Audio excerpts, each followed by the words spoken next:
Well, welcome again to the Comic Book Historian Podcast. This is Alex Grand with my co-host, Jim Thompson. Jim, how are you doing today?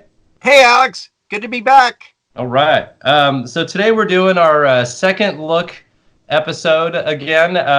We had some good fan reception to that, where each of us talks about a various book that we've read on comic history. We have our guest today, Peter Coogan, who is an author himself, who is going to be talking about his book. Pete is a comicologist, a professor and teacher at Washington, WashU, is that correct? Washington University in St. Louis, right. Washington University in St. Louis. And he has written and published his own book on comics. Pete, how you doing today? I'm doing fine. So just to kind of go over again what Second Look is. Second Look is when we devote a podcast to going over an archival work or some sort of comic history book or some sort of book that collects something from the past that we can discuss, whether it's from a genre or historical or scholarly perspective. Onward and upward, guys. Let's talk about the various books we're bringing to the table today. So the book I'm talking about is Howard Chaykin Hey Kids comics. Just came out last year, and there's a new trade paperback available for anyone interested, available on Amazon and your local comic store.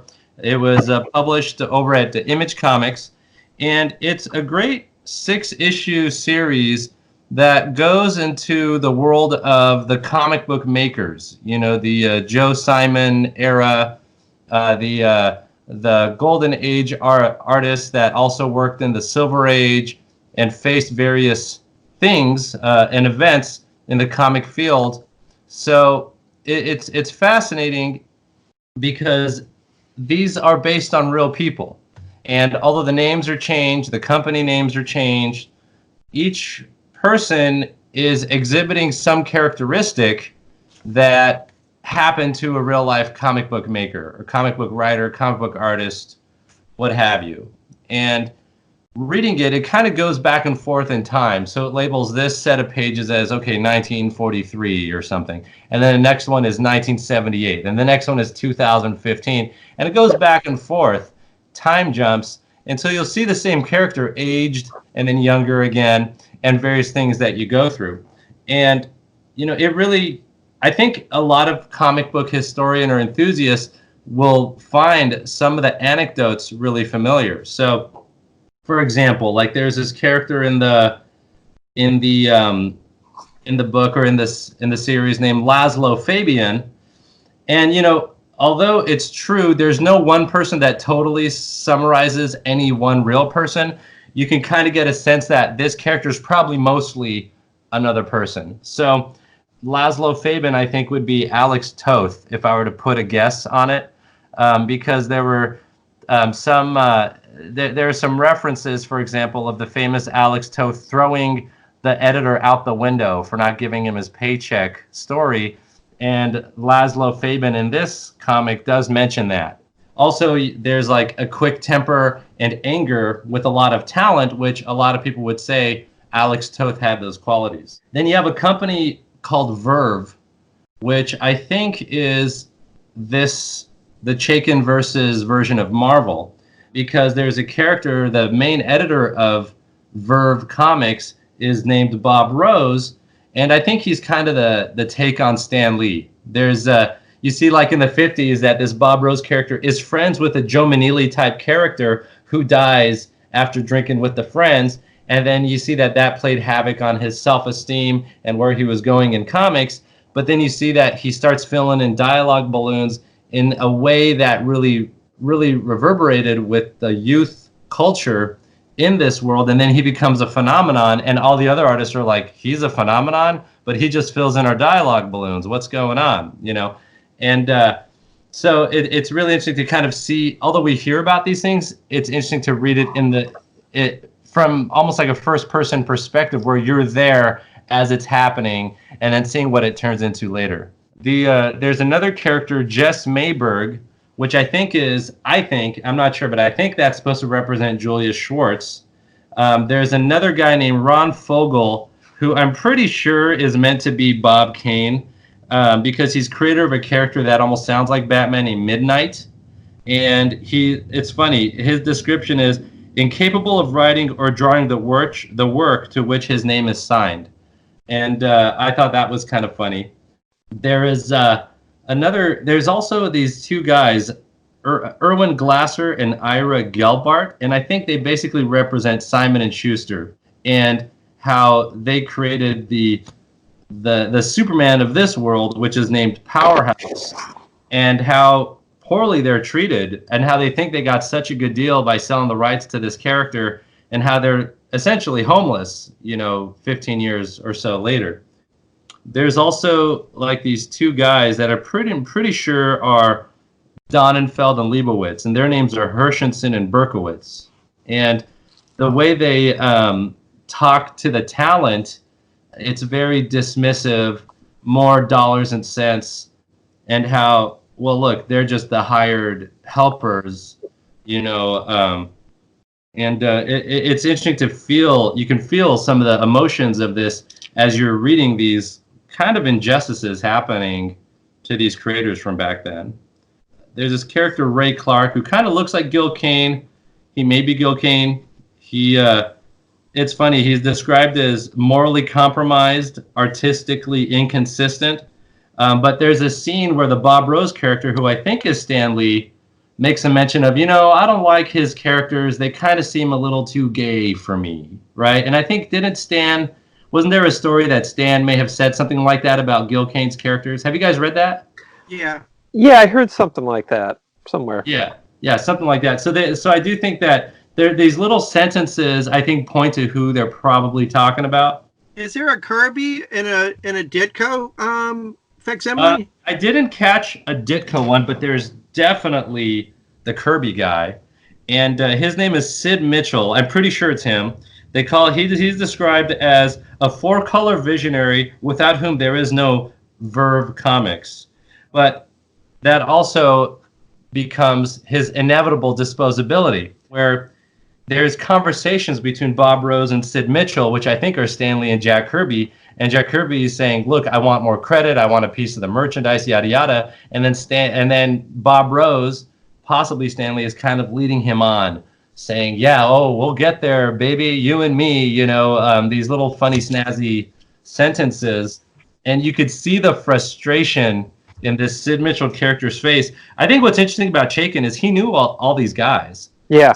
So because he knew these guys, he actually talked with them and worked with them, inked them, whatever. He felt what they were going through. So he's putting that into this comic, and that makes it really worthwhile to read. It's not just reading about, okay, this guy did this. You're actually feeling the back and forth discussions that are frustrating these creators.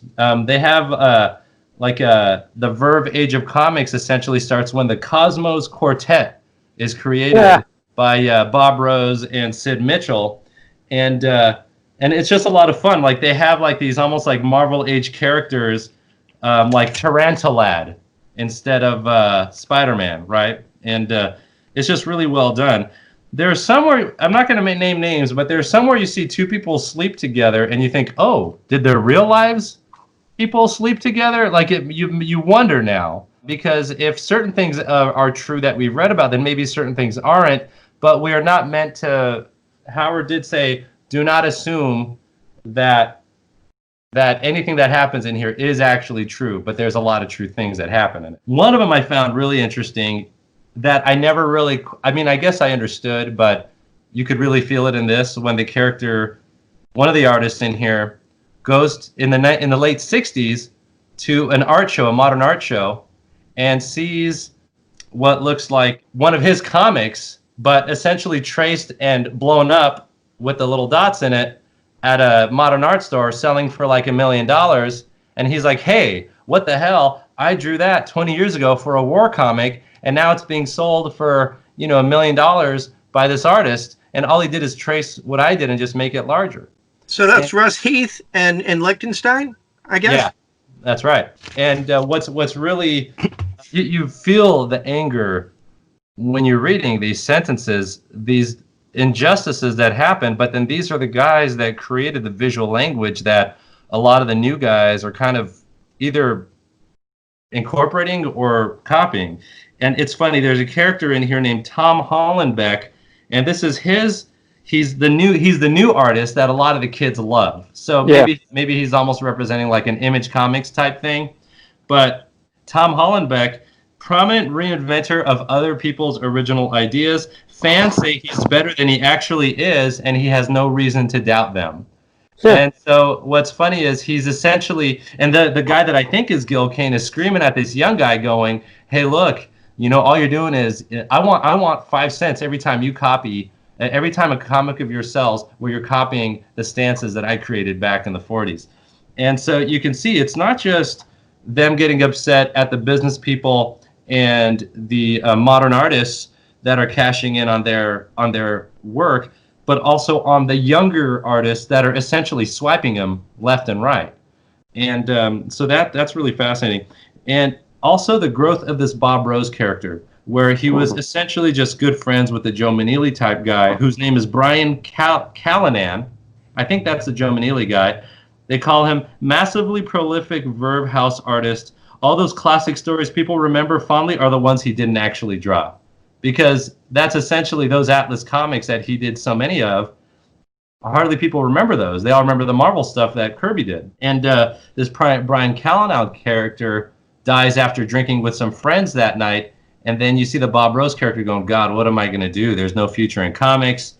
This psychiatrist and these senators are coming after comics. Like, what's there to do left?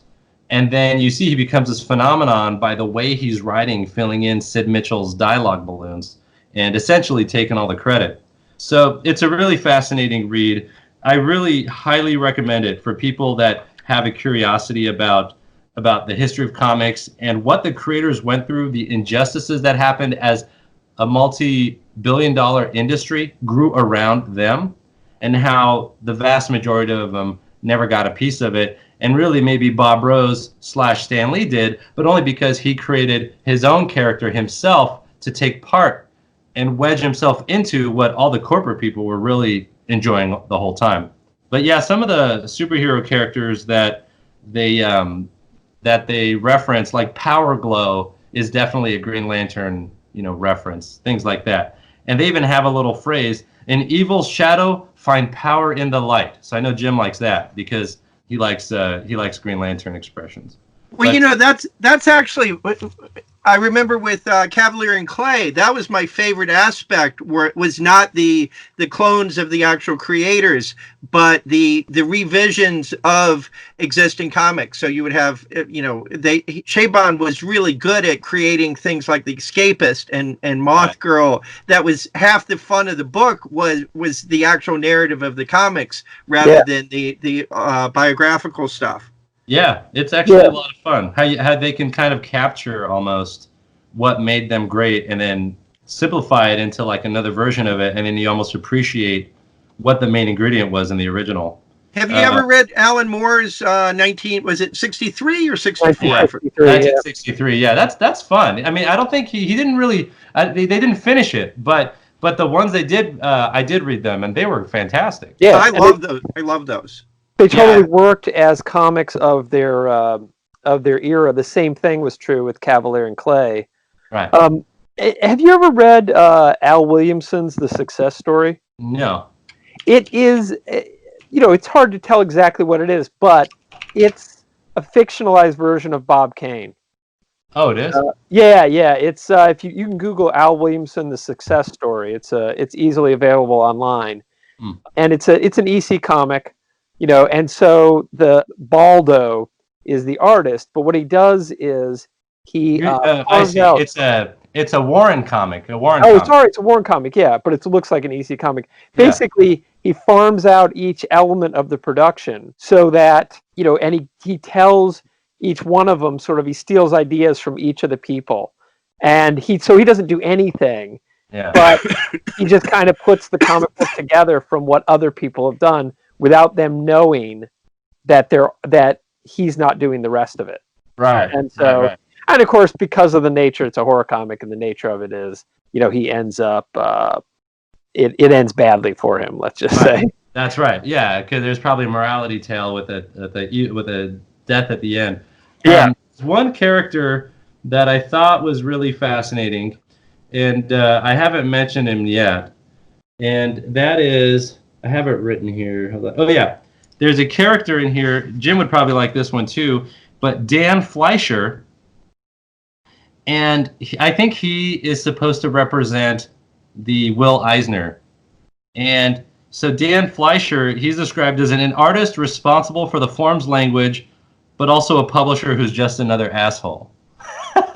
Yeah, that's and what I find funny about that is that, and that's actually an interesting distinction, right, between him and Bob Kane, is that this Fleischer character, and maybe Eisner too, was a true gifted artist and visual artist, and did help form and showed what you can do with a graphic narrative. But at the same time, they also mention in this how this Fleischer character, just like Will Eisner did, had a military contract for military booklets, because, like he said in an interview, that Will Eisner said in an interview, that pays better, and which is fine. Then he also did employ people with his spirit, and they ghosted for him, and they didn't get credit, and he kept most of the money. And I'm not saying that's bad, but what I'm saying is that that's a lot of behavior that a lot of people tend to look down on. But because he did give form to the visual language, he's almost like a hybrid character, and I feel like that's an interesting that's one of the interesting aspects to this Hey Kids comics. Now again, I'm not saying that these characters are those people, but I am saying that there's enough of a similarity where I think at least greater than 51% of that character are those real people. You know what I mean? Well, I'm glad you brought up Eisner, just because he did his own version of this a long time before Chaykin, which was The Dreamer, right. Graphic novel, which is about like a shop during his era of comics, which was kind of fun, but also a little bit self-aggrandizing, I think, as I remember it. Did you ever read that, Pete? Yeah. That was interesting, but the thing about that was the way it really sort of focused on Eisner's kind of memory and vision of his life, right? Yeah. That and also he wanted to get across the sort of artistic or emotional truth of all that, and not really worrying about the factualness of it. And I think that's what Chaykin. I'm actually looking at Chaykin's book now, Hey Kids Comics, and you can see, especially if you've read these histories of comics, you can see where there's parallels, and he's trying to get at that larger idea. The same thing with Cavalier and Clay, about how comics are created and how creators are treated, and right. what the industry looks like, and who gets credit, who doesn't get credit, and how, in some ways it's a really small industry, right? And all these people know each other over years and years. Yeah, that's right. And I think what's also cool is how there's maybe that small number, and they all just kind of know each other. And what you get from this is, as you go from 1 year and back and forth, one of them, they'll maybe 5 out of 7 will be at an event, and they'll be like, "Oh, did you hear about this guy? He totally got screwed by that company." Like, it puts you in the middle of that conversation when you're reading this comic. It's really great. Yeah. Did either of you read his Satellite Sam series from a few years ago? Chaykin's? Yeah. No. It was about early television. And set up very much like this, only there was a murder aspect to it as well, and a lot of scandal involved. But I wonder if those characters were based upon real people as well, and right. we just as readers aren't as right. knowledgeable about it as we all recognize the comic stuff because that's their field. But I wonder if with the television series, if it was similarly based, and I just didn't recognize the characters. Yeah, funny thing along those lines, a friend of mine read, her book club read Cavalier and Clay, and so before she went to the the meeting of it, she called up and asked me about what was real and what was fictional, and so that desire to know exactly what's real and what's not, I think underlies with any kind of docudrama almost, or drawn from history, you always want to know what's true and what's false. Yeah. And so, I'm looking at Satellite Sam right now, and you wonder. But since he didn't work in television the same way, so Right. it wouldn't be rooted in those those years of discussions at Comic-Con and around the office and so forth. Yeah, so I highly recommend Howard Chaykin's book. Jim and I are actually going to be chatting with him fairly soon about this, amongst other things in his career. But I recommend it. 2 thumbs up from me, 5 stars. Is that the end of it, Alex, or is that just the first 6 issue and there's going to be another story arc? So there's going to be another story arc. Howard is in the comic book historian group, and I made a post about what a fun comic it is. Like the X-Men in it. Here's another one. The X-Men in it are called the Evolutines. Evolutines. Yeah, like they're evolving teens. So it's just so good. And they have an E, in their chest. But he said he's working on the next story for Hey Kids Comics now. So there's going to be a whole nother story arc that we will all be treated to. And was there a Neil Adams character? I'm just going to wonder that if I don't ask you. I didn't catch a Neil Adams character. I think these are mostly Golden Age people who also then existed beyond that and dealt with the times of the 60s and the 80s and the 2000s. But I don't think I didn't really get the impression that it really gave us much about people that originated in the Silver Age. Okay, so should I go next? Yeah. Okay.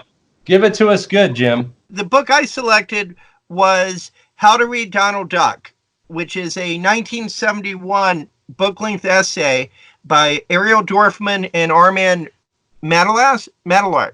Mm-hmm. And what it is it critiques Disney comics from a Marxist perspective. It was published in Chile for a Chilean audience in 1971, and it became a bestseller in South America. I remember. I think you mentioned this once in the group before. Yeah. Okay. Yeah, and I was introduced to it in 1985. I had heard of it, but when 95, when I started film critical studies at USC, that was like the go-to book for film critical studies, which was a surprise to me because there it was on my home turf of comics, and I was very happy to read it. It was written during this brief period of revolutionary socialism in Chile under Salvador Allende, which didn't last much after the book came out, in that in 1973, there was a coup d'etat partly engineered by the U.S. government, which brought dictator Pinochet into power. When Pinochet came into power, How to Read Donald Duck was not just banned, it's the third printing of it was dumped in its entirety into the ocean. Pre-existing books were gathered up and burned, such that the authors actually were sitting watching television and watching their books go up in smoke in government-sponsored book burnings. The book was released in many languages and a worldwide success, but it did not get distribution in the U.S. because Disney claimed copyright issues and pressured publishers here to not publish it in the United States. 3,500 copies were sent from England over here, and even that was stopped by Disney through the Treasury Department protest. And ultimately, in the 1970s, only 1,500 copies were ever distributed in the United States. Wow. But by the time I got to grad school, of course, it was widely available and widely distributed in terms of academia. So let's talk about what it was about for a little bit. What it asserted was that Disney comics were innately ideological and designed to spread capitalism through the comics themselves. They were meant for young readers to get young readers to accept certain rules about capital, about the third world, and about gender roles. Basically, a indoctrination into imperialism and capitalism.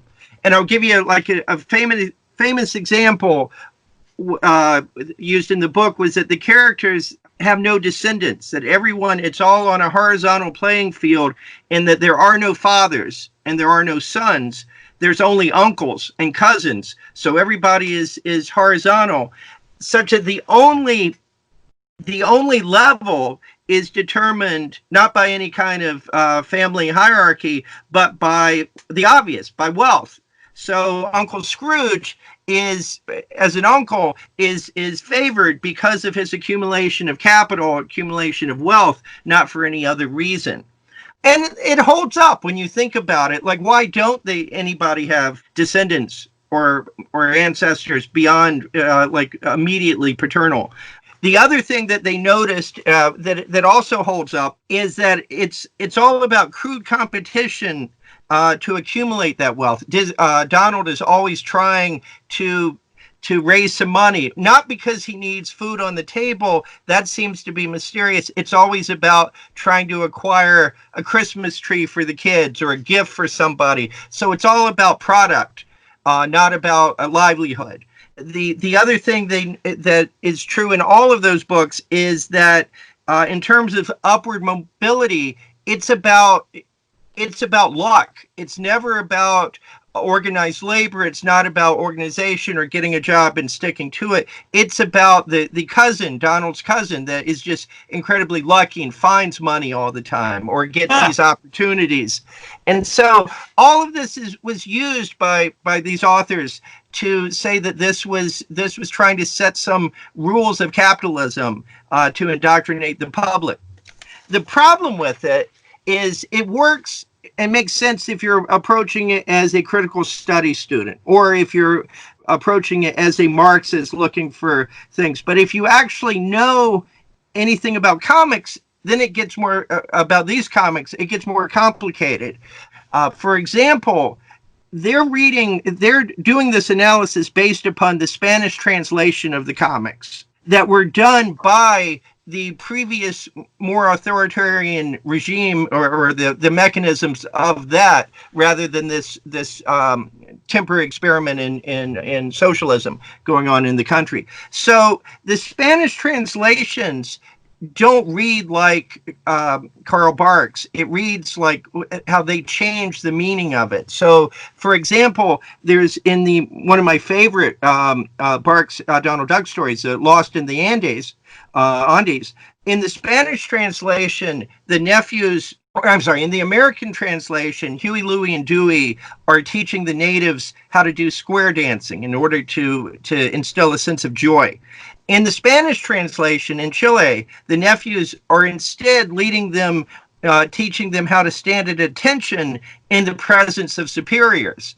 So when you're doing this analysis, it sounds like Disney is enforcing this, but Disney wasn't the one doing the translations in Chile. It was the people there, the power, the structure, infrastructure there in that country. So it's a little bit unfair, not to be defending Disney, but it's a little unfair to attribute that to him.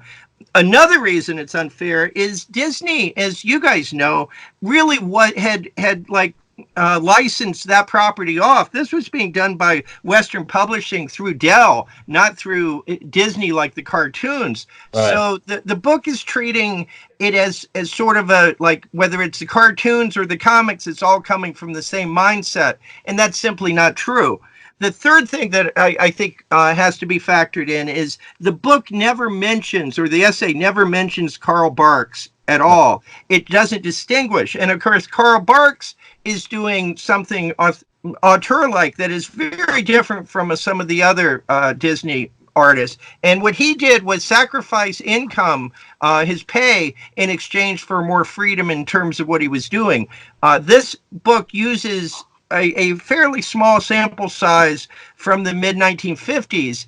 And as Barks continues to work, he becomes, because he's angry at the pay scale, and he feels used as a worker. So his books actually become more and more addressing those inequities and things. And I think they don't fit the model that's being sold in the How to Read Donald Duck in that regard. So that whole issue with Barks, Did he say anywhere that he was unhappy with his working conditions? Did he say that in any interview or anything? I believe he does in later interviews. He Okay. mentions he mentions that. I haven't read any Barks interviews, so I just wasn't sure. But that's really fascinating. I do find because he would plot and write his own stories and draw them, right? Isn't that correct? Yes. Yeah, and so it would make sense that if emotions were building up, that they would find their way onto those pages. That's a really fascinating angle. I also find it really interesting how the power structure in the South American country would then translate or almost mistranslate to fit the narrative that they want the kids in their countries to be reading. I never really thought of that, but that makes sense. I would imagine that in a lot of international comics, stuff like that would happen. And what happens that's interesting is now in the English version of this, instead of using the Barks original language, they retranslate it from the Spanish version into a English version, but using the source material of the Spanish version rather than the Barks version of it. So Wow. it gets a little confusing. Uh, Mhm. but it's great fun in terms of just, it's one of the first instances where you take a large sample of a specific character in comic and you do a really in-depth critical analysis of the books, and you isolate these oddities like why are there no parents involved, and why is everybody platonic, and that kind of thing, and why does Donald not have a job, and they try to do a analysis of it, and it's I think it's something that even today doesn't get done enough. And I wanted to mention one book that came out recently that does do a similar thing, only without the ideology imposed upon it. And that's a Canadian professor, Bart Beatty, did a book called 12 Cent Archie. And what he did was he went through and read every single Archie comic that had a price of 12 cents on it. And then he wrote little 1 page or so or 2 page monographs about different things, some of which are as deep and insightful as what the Donald Duck book was, and some are just more general. But I wanted to give a taste of it in that there's chapters on Archie's Jalopy, or United Girls Against Jughead, or how well does Archie speak French? Pure Heart the Powerful. It goes through all of these different things. Betty's Parents, Mr. Lodge, Mrs. Lodge, Pop Tate's Chocolate Shop. And it draws these conclusions and inconsistencies and consistencies within this large study of the books at that time. And it sort of makes an analysis of why Archie was what it was, which was a tremendous seller during this period. Yeah. So it's a nice juxtaposition between that original Donald Duck and what you can do with it today in terms of comics culture. Yeah, it's interesting that I think a lot of times when people think about comics, they almost over-focus or super focus on the superhero genre, but funny animals, teen comics, or teenager comics, romance, comedy. There's so many genres out there that it is interesting to see what's going on in those other genres, and how that could reflect in other countries, and what kind of messages they might be sending out to impressionable readers. That's a really fascinating topic. Yeah, on Saturday I'm doing a paper at WonderCon on how Dracula translates by South American artists in those comics.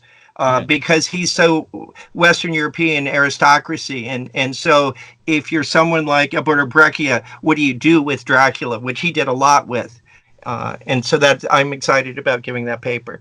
Yeah. Pete, and did you when you were in grad school, were you assigned this? No, I wasn't, but I did read some version of it at one time as part of cultural studies, but no, I never had it in a class directly. Have you ever taught it? I've never taught it. I didn't feel comfortable. Well, I haven't really had a situation in which I would teach it, but also all the different issues of the translation and so forth seem hard to deal with. in a class structure. So it would take a lot. It would take a lot of contextualization, I think, for the students to really understand those issues. But it's more of a historical document in terms of critical studies at this point than Right. I think it's actually a useful thing Analysis. in its own right. Yeah. Yeah. Pete, tell us about the book. Yeah, sure. Well, my book is called Superhero: The Secret Origin of a Genre from Monkey Brain Books, published in 2006.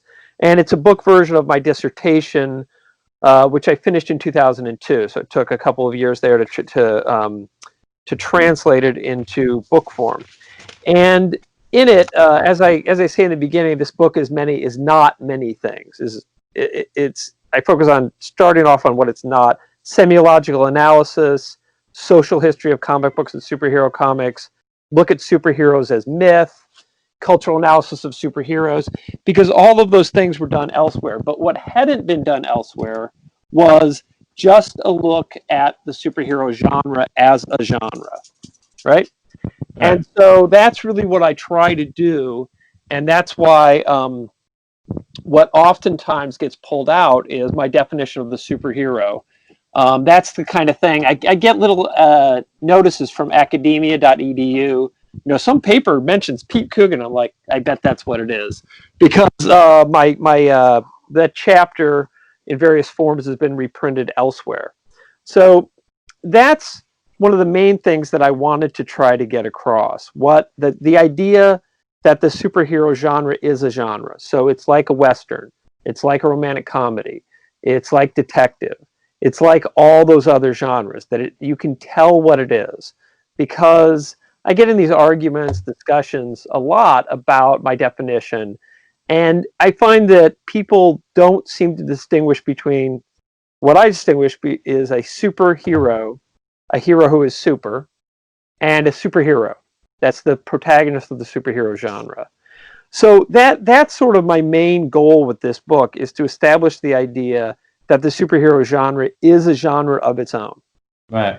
And one of the problems that gets in there is that, kind of by definition, the superhero is hybrid. So you have Superman, Batman, Wonder Woman, Spider-Man. It's always the other and the one brought together. And as a result of that, I think that the superhero genre hybrids a lot with detective, with science fiction, with, as you see with the Marvel movies, oftentimes what they do is they have a side genre or a backup genre that runs alongside the main superhero genre. So like Ant-Man is a heist film. Guardians of the Galaxies is just science fiction, that kind of thing. Right. And would you say Logan was a Western?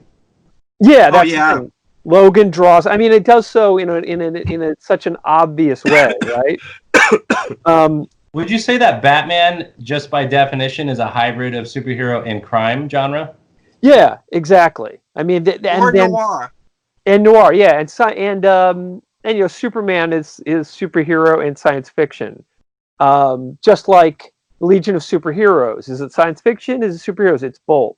And so that's a thing about the superhero genre that works well. I mean, you can do that kind of thing with a Western. You could have a romantic comedy set in a Western, except one of those genres would really have to predominate, because what is at stake? What is the conception of society that's at stake, right? Is it about romantic comedies are about bringing two people together? The Western is generally about establishing order on the frontier. It's that epic moment when civilization is going to fall or stand. Mm-hmm. And it's difficult to get those two things to work together, but superheroes, you can easily blend in the genre. I thought that one of the things, I understand why they went with Tom Holland as Spider-Man, because he's fantastic. But I would have liked to have sort of seen if Marvel had brought in Spider-Man to do it through Spider-Girl, and you have Tobey Maguire return as Spider-Man, and then you get, generational family melodrama, but family comedy as well, and it works both in both genres at once. And that's you almost get that with Spider-Verse, though, right? Yeah. That's absolutely true. With Into the Spider-Verse, you get all the family stuff, but it's also straightforward superhero stuff. Yeah, so, I really hope they do something with that character Spider Girl, because I've read all those issues. I almost kind of look at it as where, you know, the Marvel universe should have aged into that MC2 world. But I like that character, May Parker. I hope they do something with her in some way, because I always enjoy reading her adventures. I've read every single one, I'm pretty sure. Yeah, and it's hard to say that they would do that in the movies. Although, what's interesting, and now I know we're kind of off the book, but one of the things that you notice about the superhero genre is that it proceeds in many ways, time-wise. Like, time seems to pass, starting in the 1960s at least. You know, Spider-Man, Peter Parker. You know, he's whatever 15 in 1962. He's Right. roughly 25 in 1972. 1982, you know, I was a 35-year-old graduate student. I know what that's like. Right. So that's all doable, but then He's been down. 31 for like 20 years now. Exactly. And the same thing they've done with Dick Grayson. You know, Dick Grayson starts out the 1960s about with Teen Titans, you know, 13 years old. He ends the 1960s going off to college. So he aged, you know, 5-ish years. Right. But then in the 70s, he moved into you know, becoming an adult and with Nightwing and so forth. So he's kind of on track. The same thing you see with Tony Stark, Batgirl, you know, Barbara Gordon. And then in the 80s, they were just getting that they had to make a decision there. And the decision that they made it's an apocryphal story, but supposedly Stan Lee around 1970 said, up until now we've had change. From now on, we want the illusion of change. That's right. And I checked that he supposedly told that to Roy Thomas. I checked with Roy Thomas. He said, no, Stan Lee never said anything like that. But that story works because it's you know, it's metaphorically true, or it feels true, right? It's got truthiness behind it, because that's essentially what happened. Don't you think it probably has more to do with he became publisher in 72 and he wasn't really writing a lot of stuff anyway by 70. It's like Roy Thomas was kind of doing it. And I think it was all about brand protection by that point. Yeah. Although they still did tend to, like I said, through the 70s into the early 80s, the characters basically did age along with the creators. Right. And the mistake I think that they made was in freezing it at that kind of whatever 1982 is set, although with Peter Parker, they keep dropping him back to being a teenager. But rather than progressing, because if they had progressed, and this is sort of what happened with the Golden Age and the Silver Age, right? With the Earth 1 and Earth 2 in DC Comics, is you got Jay Garrick being in his 40s in the 1960s. And then they kept aging a little bit, but then you get so far away from World War II. It's the same problem they have with Nick Fury. He can't have been in World War II and still be around, because Samuel L. Jackson himself is now in his 70s, right? And so if they had kept that age going up, then the creators would have had other problems to solve. The company as a universe, company as a creator would have had other problems to solve and narrative problems. And I think that the decisions would have been interesting. They would have produced interesting characters and arcs and stories and generational heroes and passing on of things in such a way that would have kept it all one story.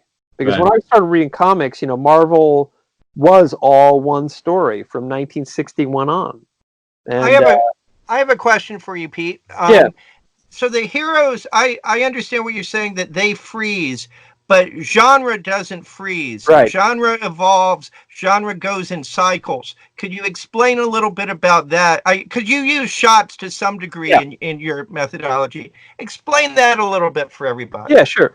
So Thomas Schatz and Hollywood Genres came up with a theory to explain genre evolution, and it basically works. There's some problems with it, but it basically works.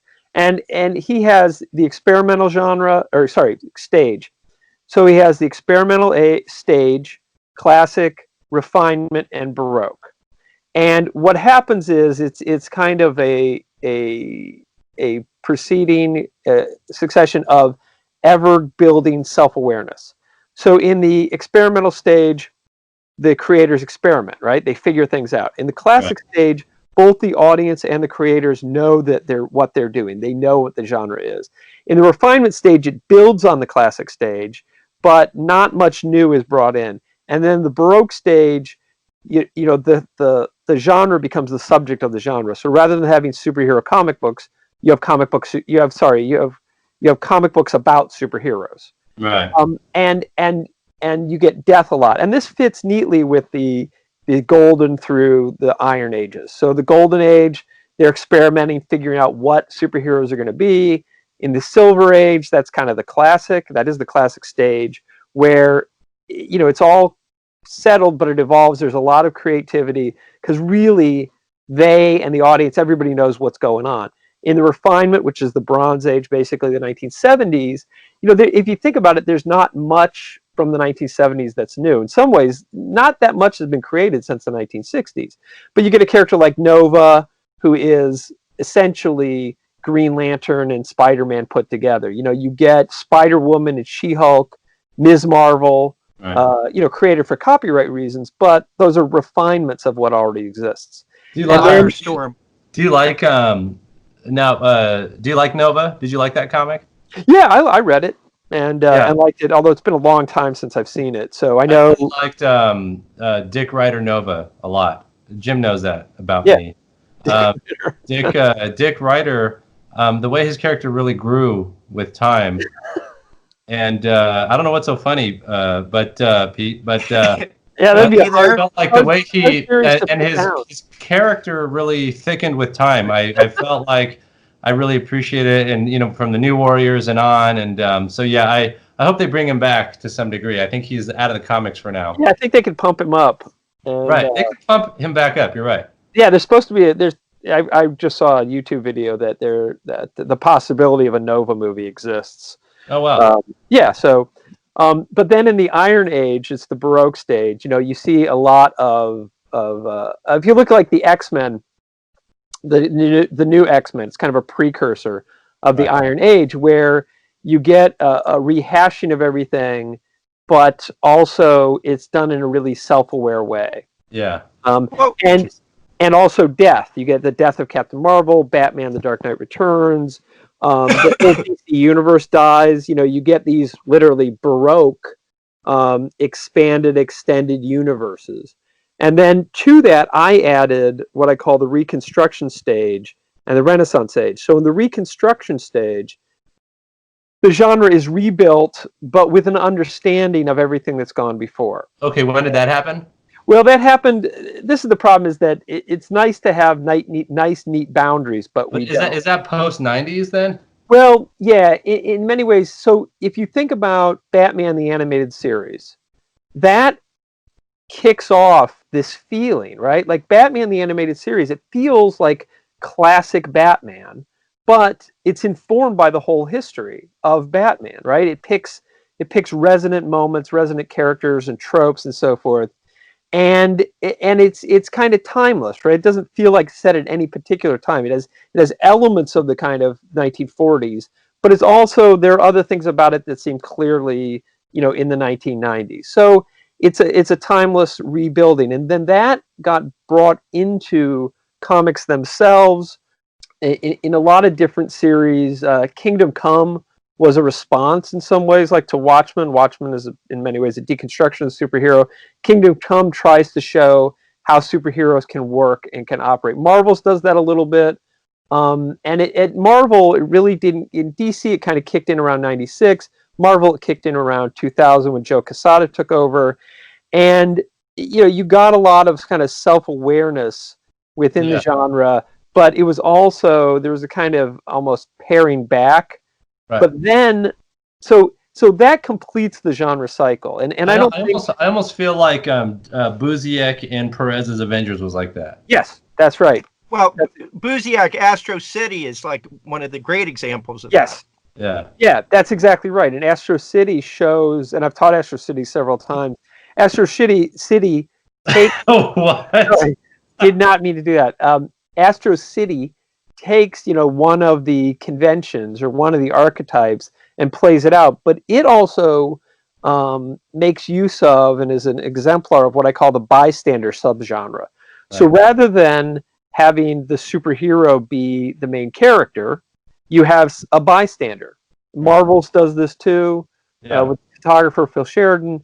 A lot of stories in Astro City are that way. So it's told from somebody else's point of view, who's on the side. Yeah, exactly. So, Alex, we could apply this to what you're currently reading, because if you look at Robot Man, that's a perfect example too, because you have the Golden Age Robot Man, and then you have the refinement of it, which is part of the Doom Patrol and the Cliff Steele version. Mm-hmm. But then we get to what you're reading now, the Grant Morrison version, which, Pete, wouldn't you say that's the Baroque version of? And so you have those three, and they follow the genre, the formula almost perfectly in terms of the evolution and the cycles. Which actually makes Doom Patrol a lot of fun, because to see it from this science fiction, very cold steel perspective of Robot Man, but in this very magical world, it is very interesting in that sense. Yeah. Well, as soon as you put a T-shirt on him, he becomes something else entirely. Because he's a punk Robot Man now. Yeah. Which is really interesting, because at the same time, as I mentioned before, you've got Gerard Way's Umbrella Academy on television at the same time as this, which is also doing a Baroque version of not a pre-existing, but of the X-Men, doing it like that. And yet it's subtly different, because he's bringing a gothic mentality to it rather than a punk and grunge mentality. So it's really fun to watch those two going almost head to head with each other.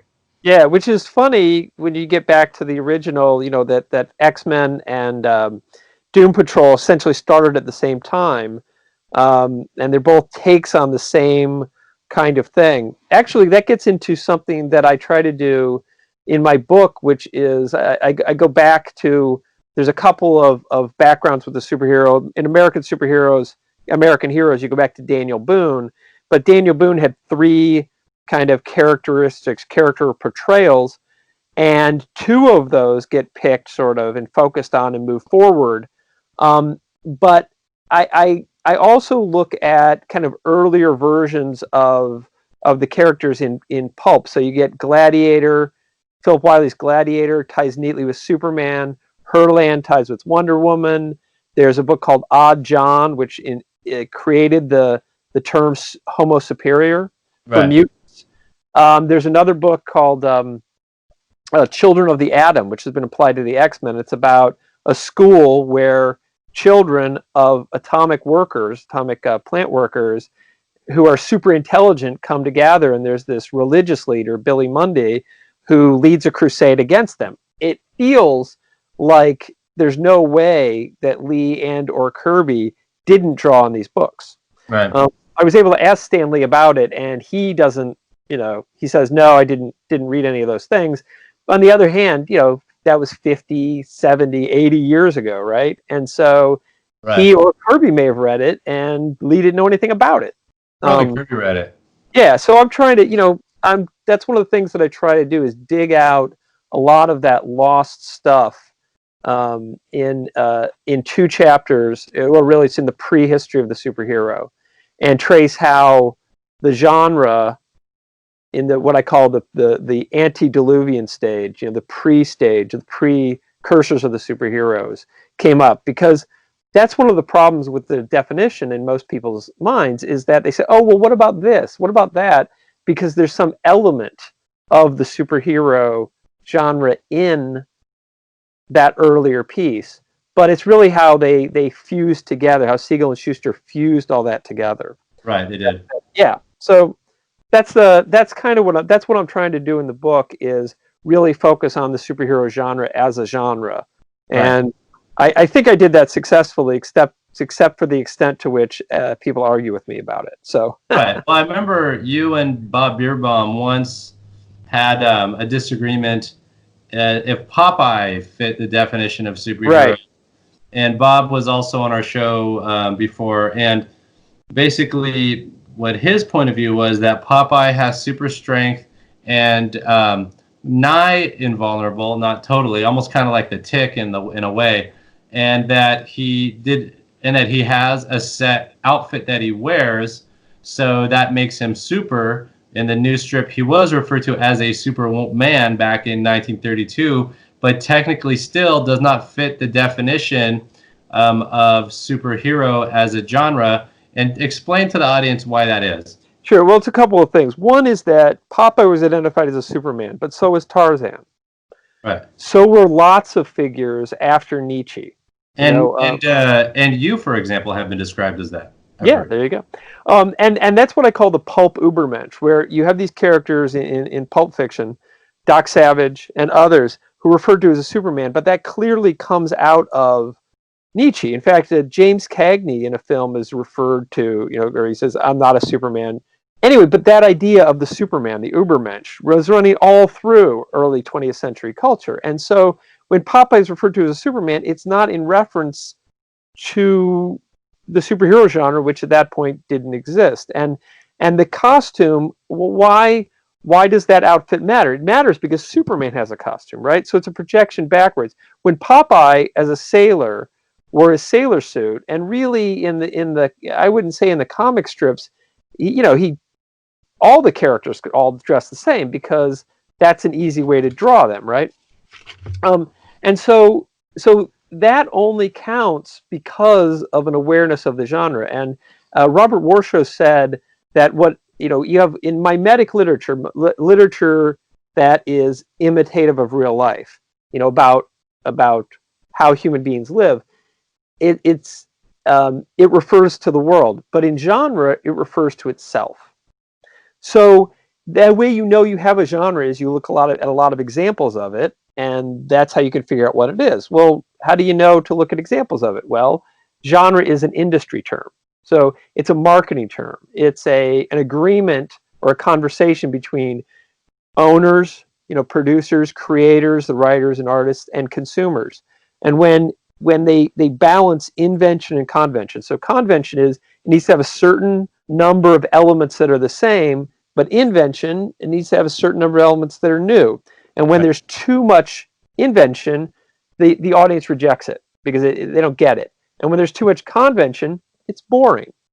Right. So, well, you're treating it as one function, though, aren't you? I mean, like I'm thinking of the Rick Altman model where it has multiple functions, right? Which I'm sort of adherent to. That's where I like to think of genre as having multiple blueprint functions, but also contract functions for the audience and different ones. Yeah, absolutely. And with Altman, he's got the syntax and the semantics, and that's another problem because what Beerbaum is doing by calling Popeye a superhero is he's paying attention to the semantics.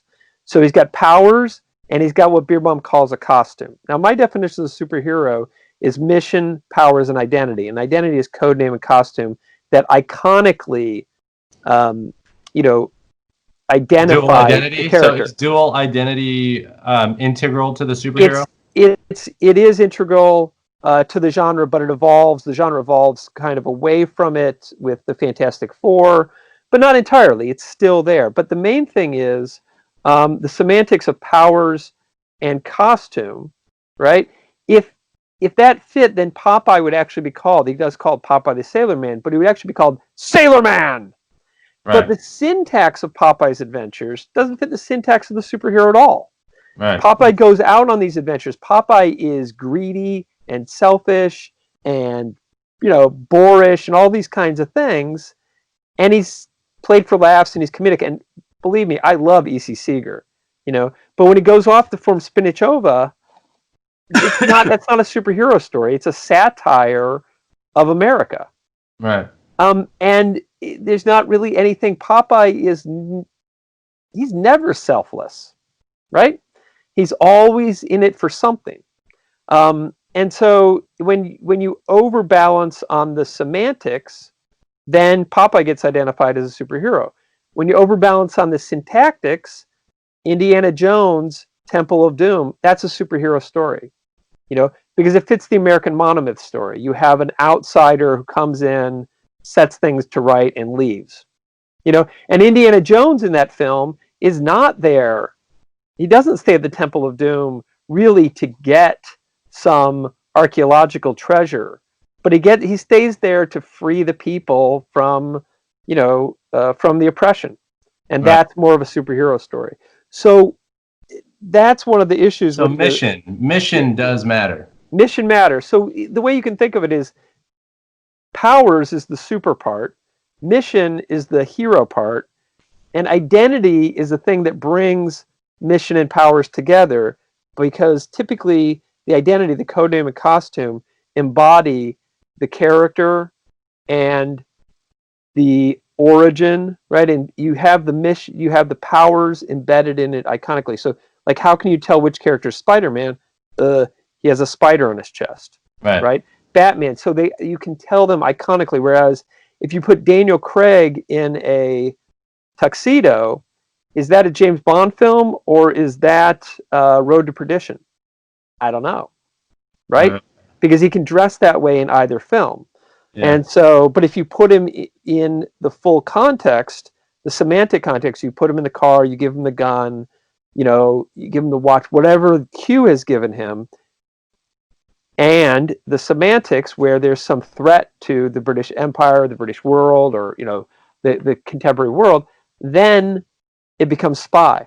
So that's the idea behind the superhero genre being a genre of its own, right? That it has syntax, it has semantics, it has all the other things that Altman brings up and discusses, and that's what it is. And the way you can tell this is, you could take a superhero, you take somebody in a superhero costume and drop them in a story in another genre, and they don't fit.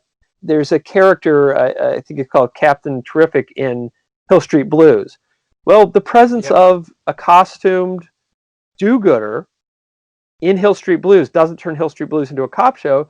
That guy's crazy. Right. But if Batman shows up, in Gotham in many ways starts out as a police show, right? It's Jim Gordon. It's the Jim Gordon, Lieutenant Jim Gordon show, but it becomes a superhero show gradually. First of all, by having supervillains, and then ultimately, Bruce Wayne is going to become Batman to respond to it. So I think that's where it's problematic. Mission, context, those things matter, and those are probably more somewhat intangible things as compared to, let's say, the more obvious costume and power. Yeah. Although typically the costume is the thing that, and name is the thing that most easily marks the genre. So in general, when the protagonist of a story wears a costume and has a code name and has powers and has a mission, it's very rare that that's not a superhero genre. Right. But Pete, wouldn't this be the what Schatz would call the prototype phase of the genre? So it is a superhero genre, but it's the prototypical introductory phase where they're working out some of those things, like mission statement. Yeah, and that happens in the experimental stage, but it happens very quickly, because if you look at the first page of Action Comics #1, all of it's right there, and then it's evolved since then, and it's changed and it's shifted. The thing is, it overlaps with what's called the American monomyth, which is an American single story that comes from Westerns. And as part of that, you have sexual segmentation. So that's why Superman couldn't marry Lois Lane at first, because that was needed in the genre. That was part of the genre. But then later on, with the Fantastic Four, Reed and Sue got married. So there's evolution that occurs. Right. And there are characters who don't have costumes. Right? I'm thinking earlier even than Popeye, Hugo Hercules. Strip. That's pretty close to being the definition of a superhero. He does have powers. He does have powers. 1905. 1904. Yeah, 1904, 1905. he does have powers, but he doesn't have a mission. He occasionally uses his powers to do somebody else a favor. Yeah, like lift a piano or something. Or stop a stampeding horse and save the girl. Yeah, absolutely. Yeah. And in those cases, it is a pro-social, selfless mission. But when he bowls and knocks out the end of the bowling alley, or when he kicks the house, playing football, he kicks a whole house up. He's not using his powers. Don't exist to serve his mission. Right. Yeah. Right? That's he doesn't have a costume either, right? I mean, no, he does not. That's kind of you don't look at him and pick him out as Hercules. And then there's no identity, secret identity. No, and no code name either. And the mission isn't part of most of the storylines. Yeah, it's just Hercules almost like is a code name. That he falls. It's almost like there's circumstances that he falls into, and then he's just kind of reacting to it. Exactly. And most of the time, it's physical comedy. Yeah, exactly. But that's why it's a prototype. I mean, that's why one would argue that's they're working out the kinks of it. But he introduces several of the elements. No, but I mean, if you're going that way, I think what Pete is saying is that it has to be the intent to create that superhero with those parameters. Well, right? Isn't that what you're saying? It is after the genre gets created. But let me point you to an article by Chris Gavaler about the Ku Klux Klan. Is that he found that basically the conventions of the genre came into existence in Birth of a Nation, the Klansman, that the novel that Birth of a Nation adapted. And there you have mission, powers, and identity really straightforwardly stated, and so with that, all of that was embedded within the Klansman, the novel. So they have dual identities, they have costumes, they have code names, they are pro-social, right? Within their society, the Klan is doing good within their society, right? In their perspective. From the perspective of their society, yes. They're a terrorist organization in reality, but within fiction, right? I'm glad you clarified that. Yeah. Well, when I taught that article, my students hated it. They're like, Superman's not in the Klan. I'm like, no, he's not. He's not. But they have. It's interesting when you look at it in an academic way based on definitions. Yeah. And then these kind of conflicts in the way we would think about it are bound to happen like that. Yeah. And so the whole vigilante ethos gets played out in reality in the Klan, but in the novel, The Klansman, they even have a Klan cave. They have all of the elements are there. They do a quick change. They have horses, these powerful horses that are like the Batmobile that enable them to get them from place to place. Do they have a Klan gyro? No, that was too early. But what about a Klan copter? They don't have a Klan copter. That was still 19th century. I want to imagine. Yeah, but the difference is that those are vigilantes, and the superhero is actually not a vigilante after the first year, right? Superman in the first year of Action Comics, he is totally operating on his own, right, and he's doing things that are disruptive to society. That's true. So he is doing things like, fighting bad drivers, but also taking down, wrecking car factories, and doing these kinds of big disruptive things. And then people were dying, and he didn't care. Yeah. But then what happens is, and in some ways, Clark Kent is the hero of the first year or so of Action Comics, because Superman does stuff, but then Clark Kent publicizes it, right? But then in Action Comics 13, you get the Ultra Humanite, and then you get an external outside other, and then the superhero becomes a defender of society. Yeah. And that's about when Batman comes in, and then you get the flood of superheroes. The thing about genre, and this is why Popeye isn't a superhero, is that it's imitation and repetition, right? That the stories refer to the type. So when Bob Kane, the story is, now it's hard to know what was actually said, but the story is told that the editors came and said, give us another superhero, right? to Bob Kane. He went out and met with Bill Finger, and together they created Batman. And the same thing happened with Wonder Man, right? Wonder Man is an imitation of Superman. Batman, a direct copy of Superman. Batman is not. But what Batman does is picks up on the elements of the superhero genre. And then after Batman comes through, you get imitation and repetition. You get all the rest of the characters. But between Superman and Batman, you don't. And that's something that happens repeatedly in genre, is you get it introduced, and then usually there's something else that kind of really kicks it off, that picks up on those elements. But so that's the question I ask with Popeye. Where are the other sailor men? Right? Where's the army man? Where's the sky man that comes out of it? Where's the imitation? That runs through all of them, including with the Klan story. There doesn't seem to have been a big Klan genre, and anyway, that doesn't directly feed into. It's unlikely that Siegel and Schuster read the Klansman. They may have seen Birth of a Nation. That's entirely possible, but they never mention it. They pull on a whole bunch of other stuff that had fed into all that vigilante stuff. Definitely feeds into the pulp vigilantes, the Shadow and Doc Savage and so forth. That's where they Edgar Rice Burroughs too, because John Carter of Mars, especially, right.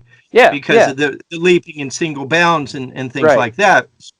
Right, and that's what you get. What's interesting is that science fiction in the 20th century was sort of, footnotes on Burroughs, and to the 1950s, you get that story a lot. That story goes back, further, and the same thing with Tarzan. You get these imitations of Tarzan, but you don't get an imitation of Tarzan that wears a costume and lives in a city and fights crime, right? You don't get that until Superman brings it in, and that's where the people go, well, the Shadow, but the Shadow doesn't have an iconic costume like Superman. What about Mandrake? Mandrake the Magician. Mandrake the Magician, same thing. He's very much a pulp character, done. Now you get the Phantom, and the Phantom is kind of a bridge figure, except that if you look at the Phantom's adventures, those are very much more pulp adventures. The syntax there is more pulp because he writes a lot of pirates. But he has the costume, but he doesn't have a chevron. He's got the ring, but it doesn't stand out. You don't look at the Phantom and think the Phantom, right?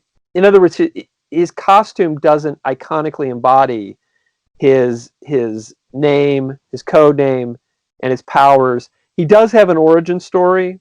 It's indirect, but he has an origin story, and he does wear a costume, and he does have a code name. So it's very, very close, but imitation and repetition.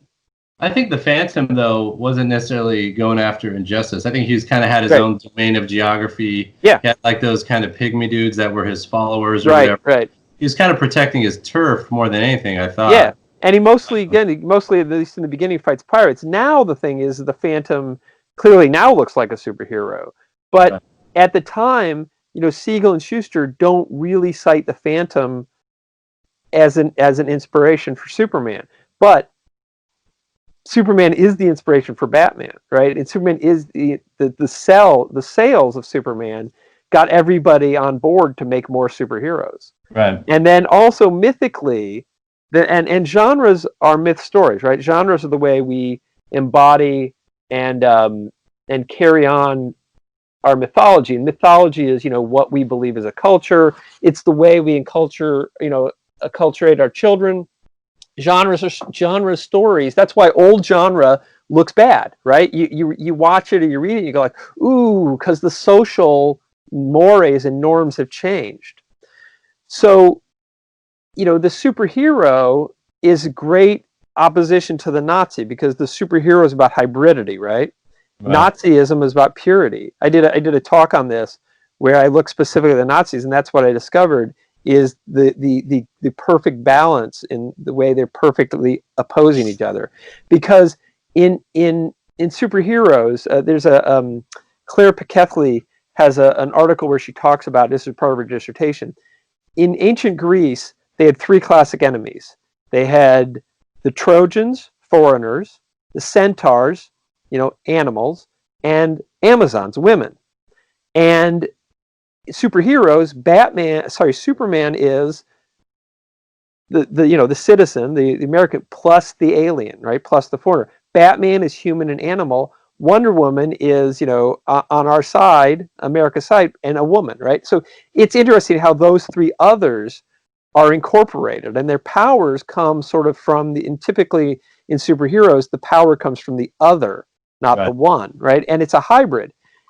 Well, Nazi ideology is about purity. So you wouldn't have Der Krupel, right? You don't have the cripple as a Nazi superhero. You don't have Das Jude, the Jew, right? Or Bolshevik man.